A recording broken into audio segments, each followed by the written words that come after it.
right, so most of the sessions today have been very technical, very Drupal focused. This one's not going to be that deep. It's not going to be that technical. I'm sorry. But let's start with a show of hands. How many people are developers in the room? Okay, most of you. How many people like marketers, content people, business people? Okay. All right. So I think this was originally focused on a marketing audience, but I think it's really important for everyone to understand what we're going to talk about today with Beyond the Prompt, operationalizing the human-AI partnership and digital teammates in Drupal. That's a mouthful, and yes, AI did create it. My name is John Doyle. I'm the CEO of Digital Polygon, and really glad to be here talking about Drupal. Drupal's been a huge part of my past. I sit on the board of Drupal for Gov and support many of the Drupal events and camps around the country and abroad. And today, I'm going to make you put your hands up some more and talk about some more things. So, first question, second question, how many people have started an AI workflow pilot of some kind in the last 18 months? Okay, nice. And how many people have that workflow actually working in production today? Much fewer people. Okay, this is what we're going to talk about today on why that is. And I think my key understanding of this is AI is not just a tool to use, right? It's actually fundamentally changing the way that we do things and the way that we operate. And we're going to talk about how do we actually take this and drive it at scale within organizations. And how do we then use Drupal to do that as well? So I'm going to take you through a process and how we do that. Before I do, I want to talk about how users are changing, because I think this is the most important thing. And we are all users of AI technology, I assume. And for the last 20 or so years, 22 years, search has been the way that we operated to find things, to get information, to interact with web. Over the last 2 years, we've moved to Ask, and Ask has rapidly replaced search. And I'll talk more about this, but that went from 2022 to 2024 or so, and now we're kind of in this era where we're delegating with Claude. And if you look at the time frames between each one of these, they've shrunk significantly, right? And if you go before search in the web, it was textbooks and libraries, and that had an even longer runway.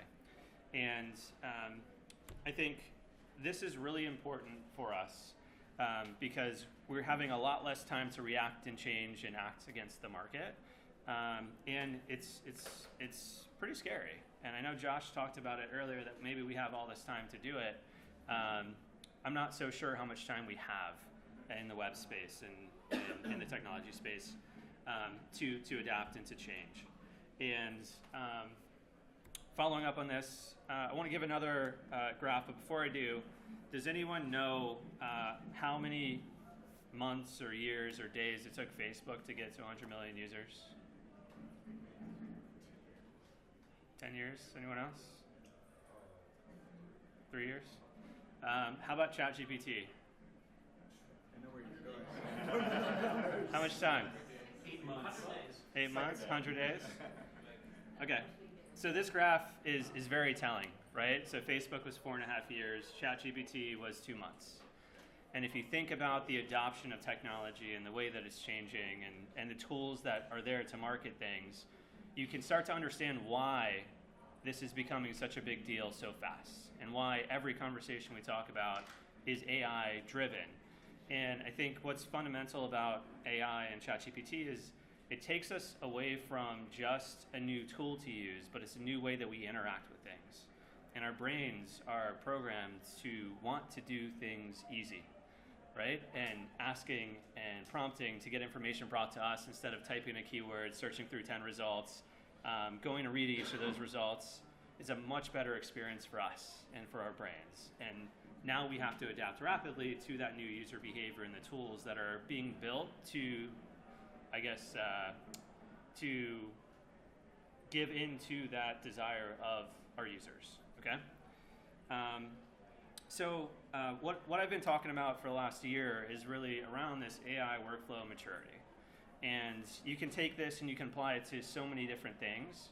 But I'm going to talk mainly about content authors and marketing today, and how we're using our CMS to do that.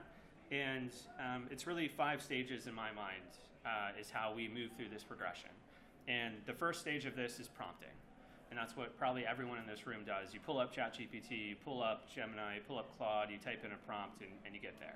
And there's many ways to prompt, and Crit is a great framework. If you haven't used it before, go look it up. And I could share it afterwards. And this is the first state of experimentation. And if you go from prompts, then you go to saved, right? I've got saved prompts. Maybe I've got a prompts library. Maybe I've got a GitHub repo with prompts that my team uses, possibly even skill files. And then what I call them are teammates. And a teammate is a prompt that's organized and has a owner, and it has a manager, and it's constantly updated. And I think moving from saved to these digital teammates is something that a lot of organizations struggle on, and they don't have a framework to do. And they're kind of stuck in this phase of 1 and 2 here. I think once you get past that, then you can get to embedded workflows in your applications, and that's some of what we're going to talk about today, and I'm going to demo. And then lastly, you get to agentic, right? And I think for your AI workflows to be successful, you need to have good inputs and outputs in every one of these stages. And if you start from good prompting to good save prompts to good digital teammates that your team is manually doing, then you go to embedded and agentic, you're going to have much better results than if you go straight to agentic. And I think that's why a lot of organizations fail to implement AI as well, because they're already going to the P&L with agentic workflows before they even harden their workflows and their prompts and their context and all the layers in between. And they're just rushing to get it out the door. And what I see is most teams are stuck in between, like I said, 2 and 3. So for 2, the save prompts, it lives in someone's browser, or it's saved in a drive, it's not easily accessible, and the team isn't really using it. We might not even be sharing it with each other. And then we move into these digital teammates where I've got gems and GPTs and information that are managed and are controlled and are rolled out across organizations, and we say, use these in your day-to-day work. And an easy example of this is I've got content authors, I've got content editors, I've got roles within my marketing team that I'm using to perform tasks and implement into my workflow, and they've got a manager. And if someone on my team is using my content author to build their website, or to build a page on of content on the site, and they don't follow my brand voice, or they don't follow my tone, or they don't have the right brand guidelines, then they go to the manager and say, hey, George isn't doing his job, and George isn't doing what he's supposed to. He's not following best practices. Can you go talk to him? And then the manager goes and updates the prompt and deals with it. Without that back and forth and interaction, like you have with people, these prompts are going to fail and they're going to die. And prompt drift is a real thing in the AI world. And it doesn't matter how good your context or your skill files are. At some point that agent's still going to go off and delete your production database, even though it told you it didn't. Role-based access control is a good thing in this as well. Okay, so why most experiments don't ship? I think it's because someone builds it, they share it in Slack, a few people use it, but it never scales, right? And you never take that and embed it into an organization. Even these teammates get outdated. You build something new, you find the new tool next week. I think I just started rolling out Claude in my organization 3 weeks ago. Now everything we did in GPT or Gemini is obsolete and not paid attention to anymore. But they're still there. So I think what we want to do is we want to take these teammates and we want to build them within an orchestration layer. And that's the next stage of this, so that we can integrate them into the tools that we do, and we can reduce the amount of back and forth that we do. But we really want to start with good prompts and good context. And you guys heard a lot of other presentations about how you can do that within Drupal here, and we're going to talk about that here in a minute. I've been doing enterprise workshops with marketing teams to go through this, and what I see every time is teams with 11 of these prompts and team members doing experimentation, but they're not doing it together. They're not sharing that knowledge, and everyone's getting different results. And that's no way to scale AI or efficiency within an organization. Once we move from that individual prompt to the teammates, that's the first step of organizational change, to get these things shared and reused by your team so that you can actually continue driving that forward. And when we define the teammate and the template, I think there's really 5 key elements to doing that. We've got the inputs and outputs. We've got SLAs, we've got an owner, and we've got a human checkpoint. I think the inputs are your context, right? Good garbage in, garbage out. You know, everyone's heard that by now. We've heard it a couple times today, I think. And I think if you start taking that prompt and you start building these things around it, is how you start to gain control and visibility of what your teams are doing, of how you share it, how you move that forward. And then I think we can take that and let's build an example here. And we can kind of look at what this might look like for an article author. So my inputs might be a project brief. It might be the target audience for the page that I'm building. It might be my brand voice, my style guide. It might be reference articles I've already written to pull context and information out of. My outputs, I can control and define what those outputs are, right? Is it a blog post? Is it a landing page? Is it a case study? If you don't have that context well defined on what they're building, then you're going to get bad things out, right? And we've talked a lot about this context layer for these things. SLAs, I think, are really important with anything. Just like you'd expect your team to deliver you a blog in a couple of hours, you want your teammate to deliver to you in 10 minutes, maybe, right? And then you've got an owner and you've got a human checkpoint. And I think, last year, I think a lot of people in this room, including myself, have talked about this human in the loop flow. I think that's really important. I think we need to keep that. But I think improving quality, improving efficiency, and really speed to first draft is kind of a really important thing to look at as we go through this, especially in the marketing content creation space. And I think Drupal already has what AI needs to be able to do this. And this is kind of what we're going to talk about today, is taking that teammate and kind of that orchestration that we've been talking about, or I've been talking about for the last year or so, and incorporating that into Drupal so you can get a quality fast first draft out. And we've had lots of sessions today about what that context layer is, what those modules look like, how do I configure that. And I'm not going to walk through all of that configuration, but I'm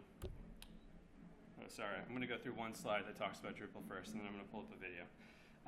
Okay, so what Drupal brings to the table, I'm going to go through this fast. API first architecture, context creation center, control center.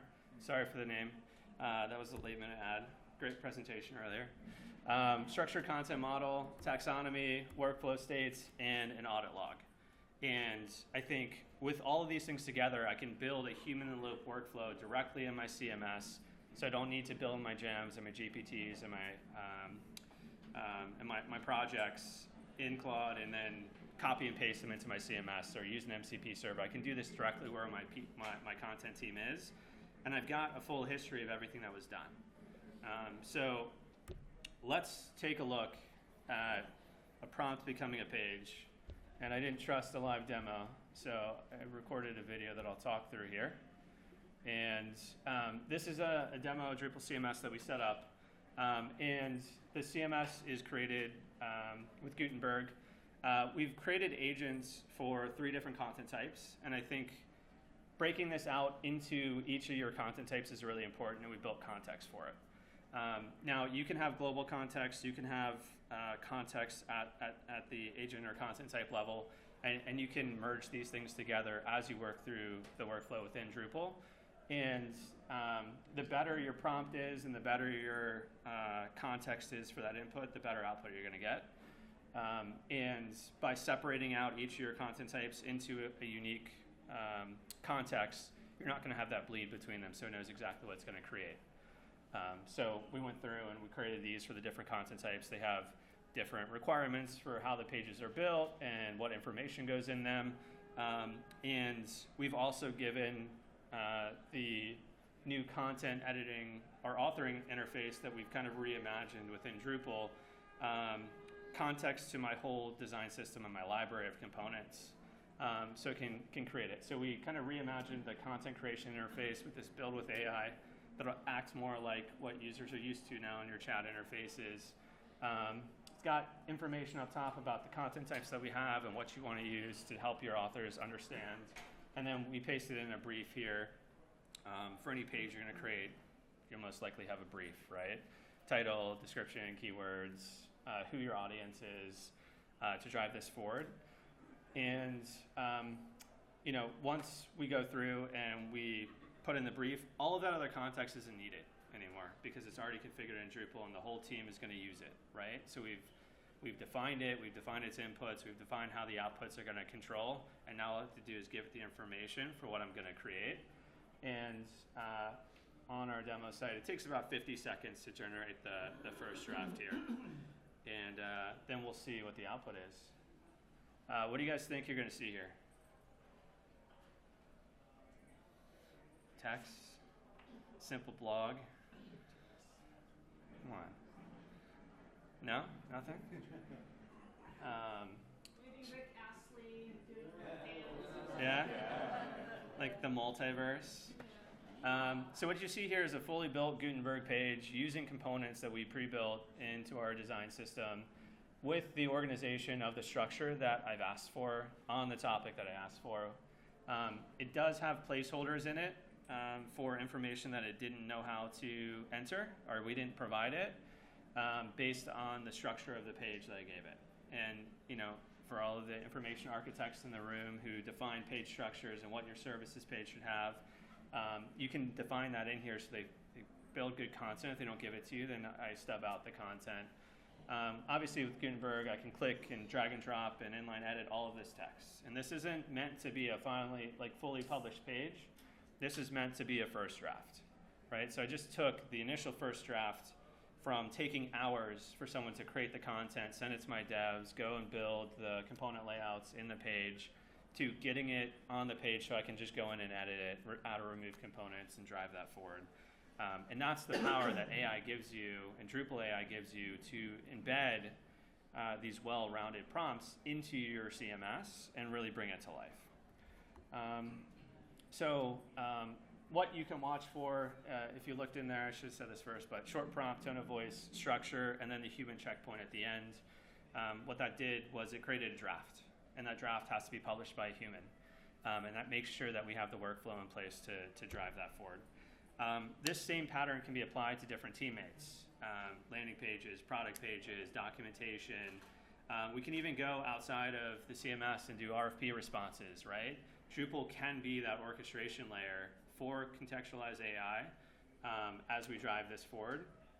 And I think there's been a lot of talk today about using Drupal to be that center of that orchestration.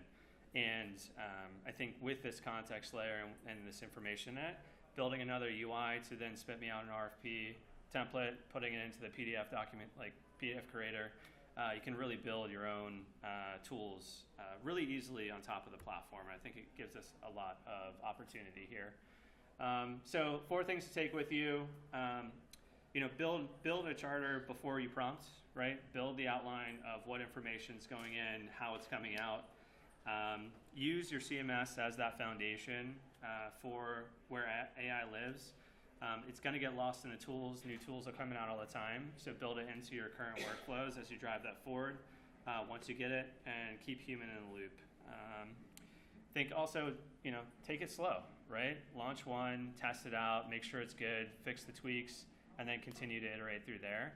I think, if you want to launch 70 of these in the first week, you're going to get the quality that comes with that, right? And iteration is really important. So that is my talk.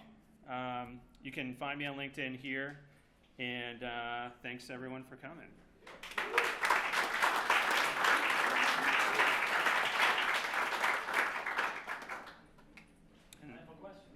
Yeah, let's do it. And I think the API Day sent the little prompt thing, so I added it. I didn't see this in other people's, but I threw it in here if anyone wants to say if they like the session or not. API Day is Ask the Savvy. So maybe they'll invite us back next year. People putting it in their sessions, but I mean, even know where it came from. It was an email. Yeah. In practice, how much time do you think it saves to have somebody be able to prompt the page versus know what they're doing? Does that depend on what kind of user it is? Obviously, the user is really important. And I think no matter what, you need someone who understands what they're doing to run a prompt. And that's whether you're a developer or you're a marketer or a content creator, because they're going to know what to look for and how to review the output, right? And the quality of that reviewer is going to equal the quality of the output that gets to production. So I think what this does is it allows people that are skilled and understand these things to get to a final draft much faster, because all the work in that first draft just got compounded down to 1 or 2 minutes, as opposed to hours, like it had taken before. So yeah. Of course. Yeah. Have you thought of like adding voice widgets instead of voice widget? like so that you can just speak into it? Yeah. So I use Whisper, the enterprise version of Whisper, because it's got all the DPAs and stuff. So that's how I typically operate. I haven't thought about adding to Drupal. I think it's a really great idea. Voice to text is awesome, for sure. I have a question. Yeah.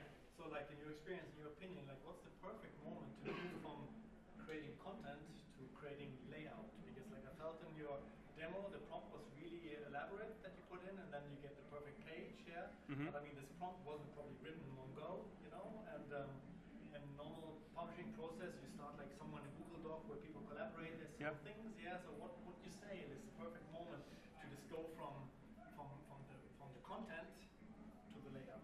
Yeah, so I think the brief is where that comes together, right? And anytime your marketing team is creating new content, they should be creating a brief on why am I creating this, right? And this isn't a conversation to go into about like good quality content is the future. I think we've heard that for a long time. That's good SEO, that's good AEO. But that brief is really important. And that combined with your designers and your information architects saying this is the way your page should be structured, that usually, devolves after launch as people do more things. If you were to write a blog post about that session, yeah. you just write this in Google Doc and then link some pictures and stuff, and that is what you would stick into the prompt? No, I would say, hey, here's the information, maybe here's the transcript probably, or a link to what I did. Build me a recap, right? And it would use the rest of the context I had in here on how I write blogs, and maybe I have an event recap outlined in my then template. You would have that in Drupal directly, and you would start modifying it there.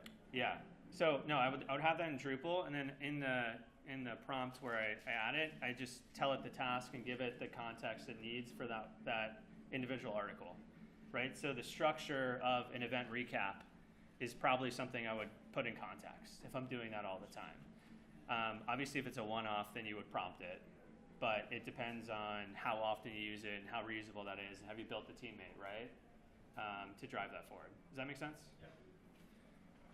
Anyone else? More questions?